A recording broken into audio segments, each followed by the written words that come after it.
Assalamualaikum warahmatullahi wabarakatuh. Jumpa kembali dengan saya Rudi di channel Ngulik. Pada kesempatan kali ini saya akan kembali lagi dengan membawakan sebuah cerita yang cukup sedih lah menurut saya, bukan misteri. Pada kesempatan kali ini saya akan membawakan kisah tentang seorang anak yang ingin memberikan kejutan kepada orang tuanya di hari Lebaran. Tapi takdir berkata lain. Dan takdir apa yang terjadi? Seperti biasa, daripada kita lama-lama, langsung saja kita masuk ke dalam ceritanya.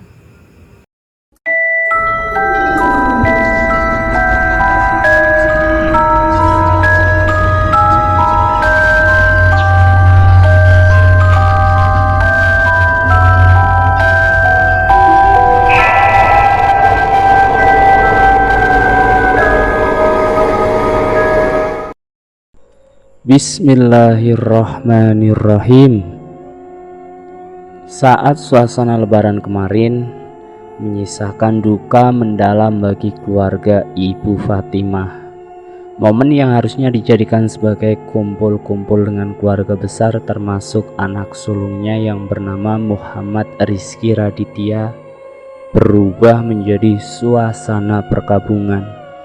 Ibu Fatimah adalah seorang single mom yang mempunyai 4 orang anak. Anak yang paling besar berumur 24 tahun yang bernama Muhammad Rizky Raditya. Anak kedua berumur 19 tahun yang bernama Andika Pradana. Anak ketiga berusia 15 tahun bernama Muhammad Gumilang dari pernikahan pertamanya yang sudah lama kandas. Dari pernikahan keduanya ia memiliki seorang anak perempuan yang bernama Isabella Nur Aisyah yang masih baru berusia 7 tahun. Namun pernikahan kedua juga harus berakhir dengan kematian sang suami akibat sakit COVID-19 tahun kemarin. Sebagai ibu yang harus membesarkan keempat anaknya itu, Ibu Fatimah sehari-hari mencari nafkah dengan berjualan makanan keripik yang dijual di toko oleh-oleh kota Brebes. Beruntung anak pertamanya yang sudah besar paham akan tanggung jawab ibunya, sehingga setelah lulus SMA, Rizky nekat merantau ke Jakarta untuk mencari pekerjaan yang lebih layak dan membantu meringankan keuangan ibunya. Rizky bekerja sebagai security di salah satu bank. Dan selama ia bekerja, Rizky tidak pernah telat mengirimkan gajinya itu untuk ibu serta adik-adiknya. Malangnya, beberapa tahun kebelakangan Rizky sudah tak pernah lagi pulang mudik karena saat itu adanya anjuran pemerintah untuk tidak mudik pasca COVID-19. Dan juga saat lebaran 2021 kemarin, satu rumah ibunya di kampung terjangkit COVID-19 dan menyebabkan ayah tirinya itu meninggal. Karena sudah lama menahan rindu kampung halamannya dan bertemu ibunya, Rizky memutuskan untuk pulang ke kampung halaman saat menjelang lebaran tahun 2022. Dari jauh-jauh Rizky sebenarnya sudah mengutarakan niatnya itu kepada sang ibu.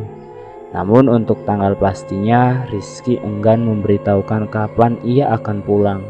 Sebab Rizky berdalih jika ia sedang mempersiapkan kejutan untuk ibu dan adik-adiknya. Singkat cerita, tanggal 27 kemarin Rizky sudah mendapatkan jatah cuti lebaran dari perusahaannya selama 2 minggu. Rizky langsung mengemasi pakaian dan memasukkan barang-barang yang akan diberikan kepada ibu serta adiknya itu ke dalam tas ranselnya. Di tengah perjalanan, naas motor yang dikendarainya itu oleng dan mengalami kecelakaan tunggal. Di sisi lain, Ibu Fatimah heran dan bertanya-tanya kenapa Rizky tak ada kabar. Terakhir kali ia mendapat WA dari sang anak sulung ketika membangunkan sahur. Selama 2 hari berturut-turut itu pun Ibu Fatimah selalu memimpikan jika baju sang anak hanyut di sungai. Perasaan Ibu Fatimah semakin tidak karuan manakala ia mencoba menghubungi salah seorang kerabat kos Rizky di Jakarta yang berkata jika Rizky sudah pulang ke kampung halamannya. Nah Ian, Rizky masih ada di kos ndak ya? Sebab kok nomornya nggak aktif? Sudah 2 hari nggak ada kabar nak, tanya Ibu Fatimah melalui sambungan telepon. Rizky sudah pulang duluan bu. Sebelumnya Rizky berpapasan dengan saya di kos saat mau pulang kampung dengan membawa tas besar bu.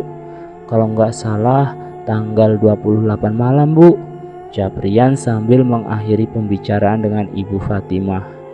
Ibu Fatimah kemudian meminta anak nomor 2-nya yaitu Andika untuk mencoba menghubungi sang kakak melalui medsos. Barangkali ada petunjuk di mana sang kakak. Mas nggak aktif sosmednya mah. Terakhir aktif memang beberapa hari lalu, ucap Dika. Pernyataan itu semakin membuat Ibu Fatimah khawatir. Apalagi besok sudah menjelang malam takbiran. Bak peribahasa pucuk dicinta ulang pun tiba. Tepat tanggal 1 Mei pukul 8 malam, tiba-tiba Rizky yang ditunggu-tunggu pun akhirnya datang. Namun anehnya Rizky datang sendiri dengan berjalan kaki dan tidak membawa apa-apa. Assalamualaikum mah, sapanya dari luar rumah. Sang ibu yang mengetahui itu adalah suara Rizky anaknya langsung segera bergegas membukakan pintu rumah. Waalaikumsalam. Ya Allah Rizky, kamu kok gak ada kabar sih nak beberapa hari ini? Bikin mama khawatir, tahu gak? Ucapnya sambil memeluk dan mencium anaknya itu. Rizky hanya menyunggingkan senyum tipis dan menjawab kekhawatiran ibunya itu. Kan Rizky mau kasih kejutan buat mama dan adik-adik, jawab Rizky. Rizky kemudian masuk ke dalam rumah dan duduk di ruang keluarga. Di sana Rizky sudah disambut oleh Dika dan Gumilang yang langsung menyalami kakaknya satu persatu. Mas Rizky, motormu kemana mas? Nah terus kamu datang naik apa mas? Cecar Dika. Iya nih mas, ngomong-ngomong mas dari kota gak bawa oleh-oleh gitu buat kita, sambung Gumilang. Rizky menjawab semua pertanyaan adiknya itu dengan suara yang datar. Motor mas rusak, mas kesini tadi dianterin. Oh iya, soal oleh-oleh mas sudah persiapkan kok buat kalian. Ambil aja ya nanti di tas ransel mas warna hitam. Ada baju gamis dan kerudung untuk mama, baju koko, sarung, peci untuk Gumilang dan Dika, serta yang terakhir mukena untuk Isabella. Karena mas gak tahu ukurannya, jadi mas belikan mukena saja untuk dipakai saat sholat id. Di bagian dalam tas ransel juga ada 5 amplop yang sudah mas tulis nama-namanya. Untuk mama, untuk Dika, Gumilang, Isabella, dan 1 amplop coklat tebal itu rencananya mau mas bagikan uangnya untuk anak-anak tetangga serta saudara yang nanti datang dengan nominal uang pecahan 5 ribuan. Pokoknya jangan lupa ya nanti dibagikan dan diambil sama kalian. Maaf mas cuma bisa ngasih segitu, ucap Rizky. Guntur yang tak paham ucapan kakaknya itu kemudian menanyakan lagi. Oh iya, mas kesini juga kok nggak bawa tas? Memang tas ransel mas ketinggalan atau gimana mas? Pertanyaan itu tak lantas Rizky jawab. Sikap Rizky memang agak lain saat itu. Karena biasanya kalau ia pulang pastinya langsung bercanda dan berkumpul bersama adik-adiknya sambil menonton televisi. Tak lama ibunya pun datang dengan membawakan secangkir teh hangat untuk Rizky. Dan lalu tanpa disangka-sangka Rizky langsung bersimpuh di kedua kaki ibunya sambil berkali-kali menghaturkan permintaan maaf sambil berderai air mata Rizky. Mah, maafin Rizky ya mah. Selama ini Rizky belum bisa menjadi anak yang berbakti buat mama. Maaf untuk semua perilaku Rizky, baik ucapan maupun tindakan yang membuat perasaan mama terluka. Sang ibu pun merasa terharu melihat anaknya yang tidak biasa-biasanya menangis apalagi di depan adik-adiknya itu. Loh mas, maaf-maafnya kan besok, kok udah ngeduluin sih? Tanya Dika dengan agak terkekeh melihat tingkah kakaknya itu yang dianggap agak aneh. Setelah bermaaf-maafan dengan ibunya, Kini Rizky yang masih berderai air mata memeluk adiknya satu persatu sambil mengusap-usap kepala adik-adiknya. Sama halnya dengan perlakuan kepada sang ibu, Rizky pun bermaaf-maafan kepada adik-adiknya. Sesudahnya Rizky memanggil Dika dan Gumilang ke dalam kamar untuk berbicara. Kalian berdua harus bisa bertanggung jawab. Kalian harus bisa diandalkan. Jangan membebani Mama, karena Mama sudah sering sakit-sakitan dan umurnya sudah semakin menua. Kalian juga harus bisa menjaga adik-adik kalian, Isabella. Walaupun hanya adik tiri, namun bagaimanapun itu adalah adik kita. Mas habis ini mau pergi, makanya Mas sudah ngeduluin bermaaf-maafan dengan Mama dan kalian sebelum hari Lebaran. Ingat terus ya pesan Mas, ucap Rizky di dalam kamar dan langsung beranjak pergi. Rizky tak menjawab saat dicecar pertanyaan kemana ia akan pergi baik oleh adik maupun ibu Fatimah. Rizky hanya berpesan jika ia akan segera pergi lagi karena sudah ditunggu. Sekepergian Rizky, baik Dika, Gumilang, serta ibu Fatimah hanya bisa saling bertanya-tanya kemana kakaknya itu akan pergi karena waktu sudah menunjukkan hampir jam 10 malam. Oh, Mas mungkin mau ada acara motor dulu kali. Terkah Handika yang baru teringat jika sang kakak pernah bercerita mengikuti salah satu komunitas motor. Saat tiba pukul 11 malam, kembali rumah ibu Fatimah didatangi tamu yang tak dikenali. Begitu pintu rumah dibuka, di hadapannya kini ada dua orang bapak-bapak bertubuh tegap dengan nada yang lugas langsung mencecar ibu Fatimah dengan pertanyaan. Assalamualaikum, selamat malam. Apa benar ini rumah dari saudara Muhammad Rizky Raditya? Tanya salah seorang bapak tersebut. Waalaikumsalam. Ya betul Pak, itu anak saya. Ada perlu apa ya Pak? Jawab Bu Fatimah dengan heran. Bu, anak ibu sudah meninggal. Sekarang jenazahnya ada di rumah sakit terdekat. Sebelumnya maaf Bu, kami terlambat memberitahukan kejadian naas ini karena kami agak kesulitan menyelidiki identitas korban sebab dompet dan handphone korban hilang saat kejadian. Ibu bisa kan sekarang ikut kami menjemput jenazah anak ibu? Sontak kaki ibu Fatimah seketika lemas dan ia pun terjatuh pingsan. Terakhir diketahui dua orang tersebut adalah dua oknum pihak kepolisian. Karena kondisi ibu Fatimah yang tidak memungkinkan, akhirnya Gumilang dan Andikalah yang menjemput jenazah dari sang kakak yang berada di ruang jenazah rumah sakit. Gumilang serta Andika pun diberikan tas ransel milik dari almarhum Rizky yang masih terselamatkan. Dengan bercucuran air mata Dika sang kakak kedua melihat kembali isi tas ransel milik kakaknya itu dan benar saja yang disebutkan oleh kakaknya tadi. Jika ada barang-barang yang akan diberikan untuknya dan juga ibunya.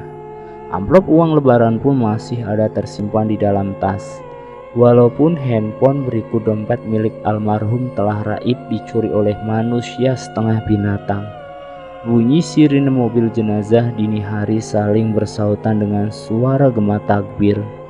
Para warga yang kebetulan masih belum tertidur pun segera melihat ke arah rumah ibu Fatimah karena penasaran dengan apa yang terjadi. Tak terkecuali Ibu Asti dan suaminya yaitu Pak Hairudin. Mereka langsung menghampiri rumah Ibu Fatimah dan akhirnya mereka mengetahui jika anak sulung dari Ibu Fatimah telah meninggal dunia. Entah bagaimana perasaan Ibu Fatimah saat itu kala melihat jenazah sang anak yang diturunkan dari mobil jenazah dengan sudah tidak bernyawa. Beruntung karena mempunyai tetangga-tetangga yang peduli, di malam hari itu pula baik Pak Hairudin dan beberapa warga lain dengan sigap membantu Ibu Fatimah dengan keadaan yang sudah lemas. Jenazah dari Rizky langsung dimakamkan saat itu juga. Karena jika dimakamkan di hari esok takutnya akan terbengkalai karena warga akan sibuk bersalam-salaman kepada tetangga atau bahkan saudaranya setelah sholat id. Ibu Astuti dan suaminya terus menemani di rumah Ibu Fatimah sampai menjelang pagi. Mereka khawatir dengan keadaan Ibu Fatimah yang begitu sangat terpukul. Adik-adiknya pun tidak menyangka jika kakak mereka akan meninggal secepat ini. Andai saja mereka tahu jika kedatangan Rizky tadi adalah penyampaian maaf yang terakhir, mungkin mereka akan lebih lama memeluk kakaknya itu untuk terakhir kalinya. Suasana lebaran yang harusnya disambut bahagia kini menjadi kejadian duka luar biasa bagi Ibu Fatimah. Ibu Fatimah bahkan sampai tak mau makan dan tak bisa tidur karena masih memikirkan anak sulungnya itu. Ternyata benar ucapan sang anak jika ia akan pulang membawa kejutan bagi ibu dan adik-adiknya. Dan ternyata kejutan itu adalah berita kematian dan juga permintaan maaf untuk terakhir kalinya. Setelah keadaan Ibu Fatimah sudah lebih stabil, ia baru bisa menceritakan semua kejadian naas itu kepada Ibu Asti serta Pak Hairudin dengan air mata yang bercucuran. Mendengar kisah pilu tersebut, Ibu Asti hanya bisa mencoba menguatkan Ibu Fatimah sambil mengusap-usap pundaknya. Ikhlaskan saja ya Bu, semua yang ada di dunia ini titipan Allah, termasuk nyawa manusia. Jika Allah sudah menghendaki untuk mengambilnya kembali, ya kita sebagai manusia harus ikhlas Bu, ucap Ibu Asti menyemangati Ibu Fatimah. Nah, itulah akhir dari cerita tentang arwah Rizky yang pulang ke rumah untuk meminta maaf duluan sebelum hari Lebaran karena Rizky ternyata mengalami kecelakaan di jalan. Ngomong-ngomong, terima kasih untuk Bu Astuti atau Mama Kesya yang sudah mau berbagi ceritanya ini saat pulang kampung kemarin. Dan mari kita hadiahkan Al-Fatihah untuk almarhum Muhammad Rizky Aditya. Al-Fatihah. Amin. Terima kasih sudah menonton video di channel Ngulik. Jangan lupa tekan tombol like, share, dan komen. Tekan subscribe untuk mengikuti video kami selanjutnya ya. Assalamualaikum warahmatullahi wabarakatuh.